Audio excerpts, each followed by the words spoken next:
Welcome back to another edition. I have Deb Kaplan with me, and we're going to talk about something near and dear to Deb's heart, something very boring, cognitive biases. And let's talk about how near and dear it became to your heart after. Well, transformations do happen. I didn't even want to include them in the book. Yeah, talk about having a conversation around how to compromise or how to understand your partner. This actually might be very interesting for the next segment that we do. But what were you going to say regarding cognitive biases?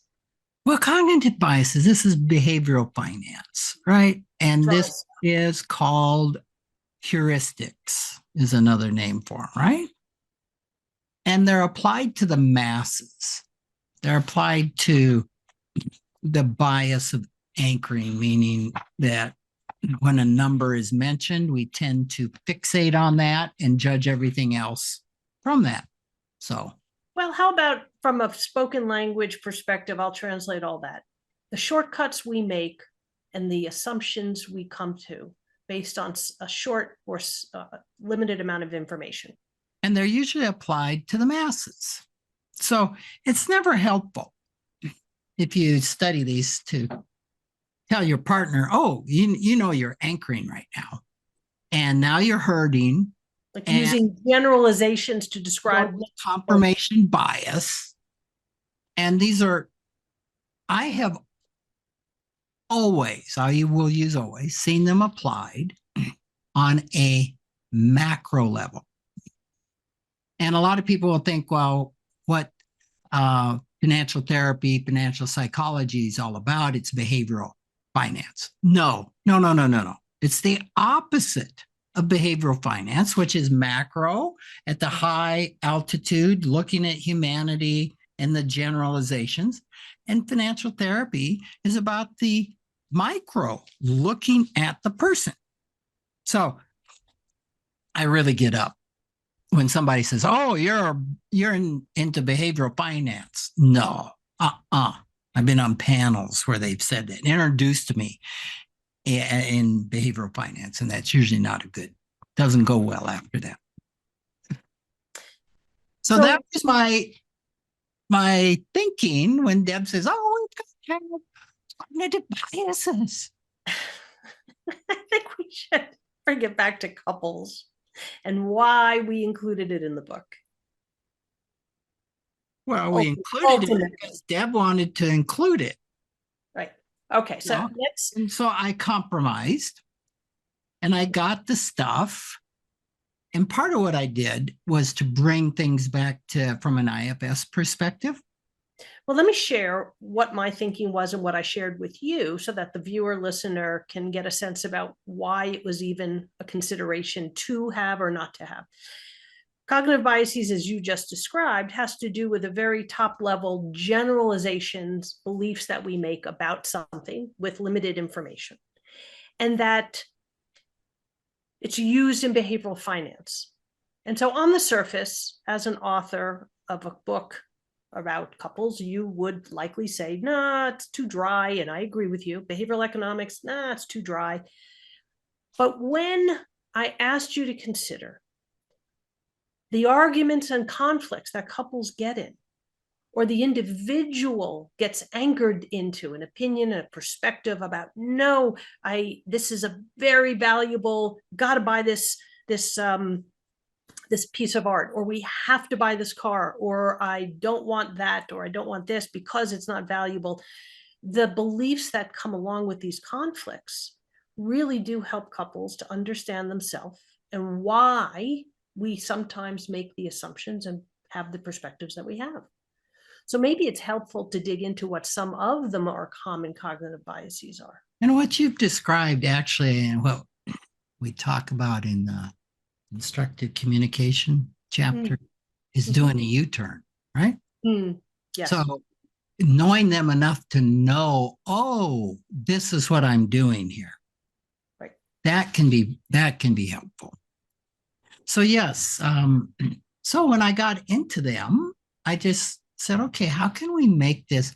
How can I look deeper into the heart of the individual, which was through my lens, my heart, and see what comes up emotionally in each of these. And I have never seen anything written from that perspective to bring the cognitive bias down to the macro level. So I think, and well, I'm excited about that. This is the first time I've ever seen anybody try to address that. Any book try to address that. I've never seen it made so user-friendly and understandable so that people can actually dig in and have it useful in their life. You're right. Yeah. So that's why I became super excited as each of these I got into and just spent time sensing and kind of feeling into it. What would do that? And what I would like to explore, the one I think that really impacted me a lot is confirmation bias. Let's dig into that one. So why don't you explain what confirmation bias is, Deb? Confirmation bias is that a person or individual arrives at a belief and finds the evidence that supports their belief. For example, if we invest in this stock, I guarantee you, Rick, I come to you and say, we need to invest in XYZ stock. It's a moneymaker. I know we're going to make money on it. This company is bound to succeed. And look, I found all this information that says I'm right. It supports and confirms my belief. Now, that may be true. There will be evidence, but the confirmation bias also says that I go to the extent that I disqualify other information that might lend a different outcome. And that may not necessarily confirm, but contradict, actually. Buddy. Oh, yeah. What's happening within you if you're looking for everything that confirms and avoiding what may be opposing? What emotionally is happening? And well, emotionally, or an individual, but yeah, for me, for an individual, for someone, because we are all, and I think that's another important piece to add here. Everyone is susceptible to a bias, regardless of what it is. And there are many, many biases, but in confirmation bias, I am becoming very wedded, anchored to this belief. And I might be very frustrated if my partner does not want to see it this way. I might have some fear that if we don't invest in XYZ stock, we're going to lose an opportunity. I may be actually counterintuitively very fearful because if I'm ignoring evidence to the contrary about my belief, I'm afraid that I may be wrong. And so I don't want to be wrong. I need to be right. And I'm afraid that I have to ignore evidence in order not to make that come to pass. And we see how couples argue. That's the one when I landed on that, okay, why would I be only looking at information that supports a belief? What is the fear behind looking and considering opposing information? And I think you hit it. That's what I came down to. Well, I'm wrong. And what does that mean to be wrong? Underneath that, there's another emotion, shame. Shame, yep. Now, I'm going to approach it a little bit from an Enneagram that I'm a 1 type. And you can go read about that because we're not going to get into it. But my personality would say, well, if I'm wrong, I'm defective. there is something wrong with me to be wrong, because to your point, there's huge shame in being wrong. Yeah. And so in IFS speak, it's a protector that says I must be right Exactly. because I'm protecting this really vulnerable part that says, that feels tons of shame to even entertain the fact that I'm wrong, because it means I'm defective, or I'm not enough, or Or that's the belief one insufficient. makes up about themselves, that I'm defective, or there's something Correct. wrong with me. That would be the exile, who then throws up all of the emotions around that. Yeah. And that's exactly what the protector doesn't want us to feel. So we scan for what confirms that we're right, so this vulnerable part won't get triggered. And I want to add, exactly. And I want to add for the viewer or listener, where does all this stem from? Unresolved trauma. We're not talking about big T trauma, accidents, or major catastrophes. The slights of everyday developmental childhood trauma, of experiences that might be rooted in financial situations, divorces, deaths, loss of a job, having to leave a home, all the things that really do become part of our existence and our belief system. Yep. Yeah. Behind almost all of this, a vulnerability, a wounding is a trauma. Yeah. Little T or big T. So what's the best way, if I had to fabricate a way to make a workaround, so I don't want to feel that defectiveness or that shame or that not good enoughness? I certainly can make up a story that I'm right. And you see, it says so here. That's right. The protector's looking at and saying, here's evidence, here's evidence, here's evidence, here's evidence. We're right. You can relax. And whatever might be contrary evidence, now I can make up all sorts of stories. Well, that it comes from failed research. That's from this loony over here. I can discount it, dismiss it, discredit it all day long. Totally. Now, let's say it's the partner in a relationship that I'm discounting. And you come to me and you say, Deb, if we invest in XYZ stock or investment, I just think it's not a prudent investment right now. And I believe that the outcome you're seeing evidence for is it's not supported. I just don't see that from an economics or personal finances. And I start discounting you. No, you don't understand. You don't get how this works. I've been doing more reading than you.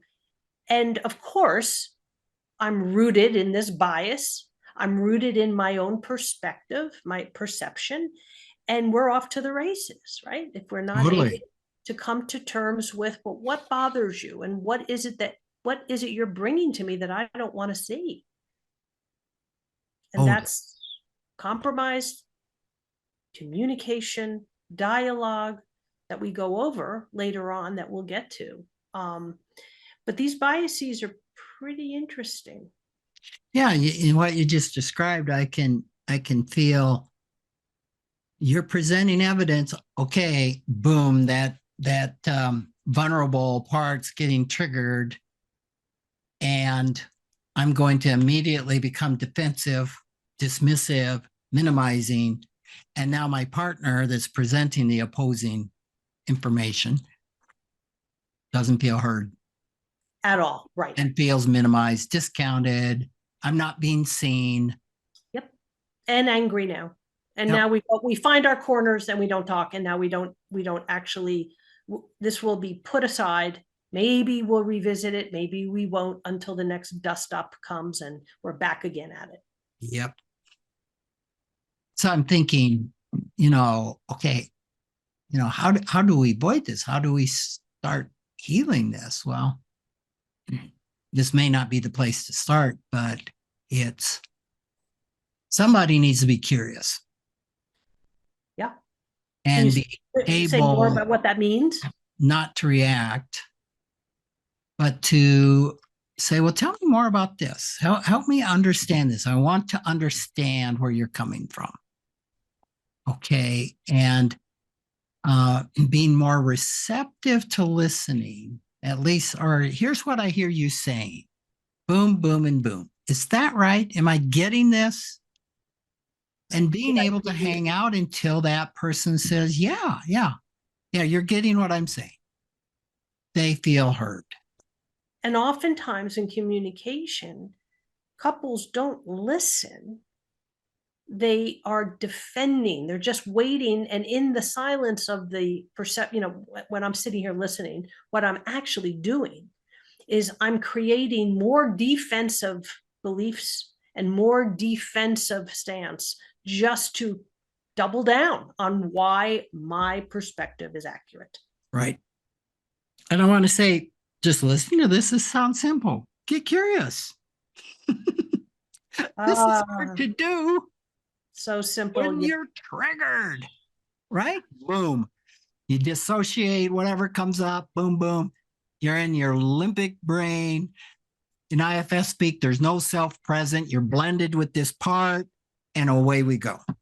And we talk about the visual of the boardroom with the little kids in backpacks, and all these kids are just in the boardroom, just arguing, throwing food, having a food fight, arguing with each other. Yeah. Yep. Okay, Deb. I picked one. Well, what bias would you like to explore? So I think another fun cognitive bias to talk about is loss aversion. That's a big one for many people. What is loss aversion? So loss Averting aversion. a loss, right? It is at its simplest. It's an aversion to an I prefer not to lose, and so I will do everything I can to make sure that does not happen. Now there's a lot of belief that any loss is bad. No way are we going to lose anything. It's not only just I don't like to lose, I have an aversion to losing, and it becomes a very rigid way of thinking because there are at times a necessary loss, but in the bigger picture, such as when the stock market may pull back a bit, and or there's a blip of news in the news cycle or an event that's happening and stocks react to it and a stock price may go down. And people go, oh, no, I can't lose. And I sell. They sell at the bottom, they buy at the top, right? And so that loss aversion is really very counterproductive. It's self-defeating. So let me spin that, it's not spin, but translate that for me. It's one thing to say I don't like losses because I don't like to see my portfolio go down. However, I'm not going to sell out. Aversion, like I can't take this. I have so much anxiety. This is going to continue. I'm going to lose everything. Versus, oh, I don't like this loss. But you know what? It's an opportunity to rebalance. It's an opportunity to buy more of what's going down. Because in the big picture, I believe that eventually it will recover. Mm-hmm. So there's not as much emotion being triggered, or I've been successful in the part that's going, oh my God, it's going down. No. To be with that part and acknowledge it. Yeah. And I understand the good intention is, of course, we don't want to lose everything. And here's some more information. Now, here's the other piece. Let's put it in the context to spending and saving. One partner has more of a comfort level to spend, but the person with loss aversion does not even want to see a bank account or a checking savings account figure go down. They cannot even tolerate seeing their deposit level or their balance show a lower balance. So at all costs, we have to maintain that balance, which means the partner who spends, who may not be doing so in any problematic way, just spending, it becomes, what are you buying? Why are we spending it on that? We need to buy less. Maybe we shouldn't have bought 5 towels, we could only, we don't, so what that we have, 3 children and 5 guests coming and in-laws coming to visit, and we only have 2 towels. That's fine. That's fine. It's enough for everybody. And now I'm making a very extreme case, but the point is that it gets to be very rigid again. The person who doesn't want to spend and is loss aversion, I don't want to see the bank account balance go down. That makes a lot of sense. And I'm applying it to, I've never applied it right there, and it makes sense. I've applied it to a person who has great loss aversion, usually in money script categories, a money vigilant. Mhm. And if there's the money script that if your balance is going down, especially from spending, you're going backwards. Right. That you're spending your principal. This is not good. We're losing financial ground here. Exactly. So I guess from a spending standpoint, that makes a lot of sense, and it really gives a lot of problems to people when they retire. I was just about to say it must also come up in retirement a lot as a Big financial. time, big time, because the common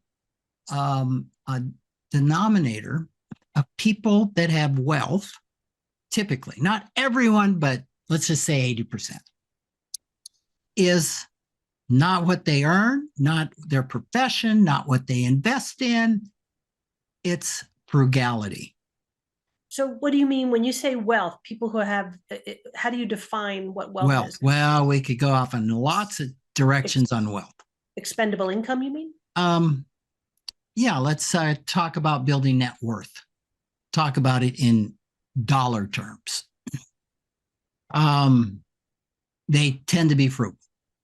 They can adapt to just about anything and spend less. And they've spent less so that they can save more. And it's worked for them. And they have the money script: do not spend your nest egg, whether it's in cash, whether it's invested in the market, because that's losing ground. Now you come to the time in life where you have no outside income anymore. You've got to rely on that portfolio to spend. Right. And so many people have a hard time with that, or they'll reduce their lifestyle to their pensions and Social Security because we can't draw on that. That's for emergencies. And to be fair, there are, couples who are getting towards the end of their earning years do have to be vigilant, and they have to be mindful and conscious about what they spend and how far their money will stretch. So to the listener or viewer, we're not in any way saying that this is a negative to be mindful or conscious. What we're saying is when there's an overabundance of worry and there's an over rigidity around spending because of that loss aversion. Exactly. And I think of Scrooge in A Christmas Carol, who purportedly had lots of wealth, but he only burned one chunk of coal at a time. He ate the poorest of the poor when it comes to food. He was way over, driven by his money scripts, driven by his little t or big T traumas. Right. Yeah. All right. Yeah. How do I recover from that? What do I do if I have this fear? I think it's a good question, actually, because I'm glad before we close that we do talk about that the individual who has a over abundance of worry, if it's about loss aversion, looking at where in their past this comes from. Are there experiences that connect to their now belief that the cognitive bias that I loss aversion? Is there a trauma or traumas that are attached to it? Where actually is the evidence that says to lose or give up a little in a balance or a bank account or an investment, long term is a negative. So there's got to be some logic applied to this because it's an illogical thought process. So logic is helpful here. We're also looking at the emotions of what drives this and what going forward are they willing to do to change, to modify their behavior and their beliefs just enough that it doesn't send them into a tizzy because they're abandoning that protector part that's looking to do its job of protecting the pain and the exile, but enough to allow it to see that the world won't fall apart if they take little steps towards behavior modification. Yes, absolutely. In working with those parts to understand, in IFS, we go back to, we'd work with the vulnerable part and go back to when did this belief first pop up? What happened? When did you first start feeling this way? Oftentimes it'll go back to some childhood event where there was a loss of something. It could be money. It could be a thing.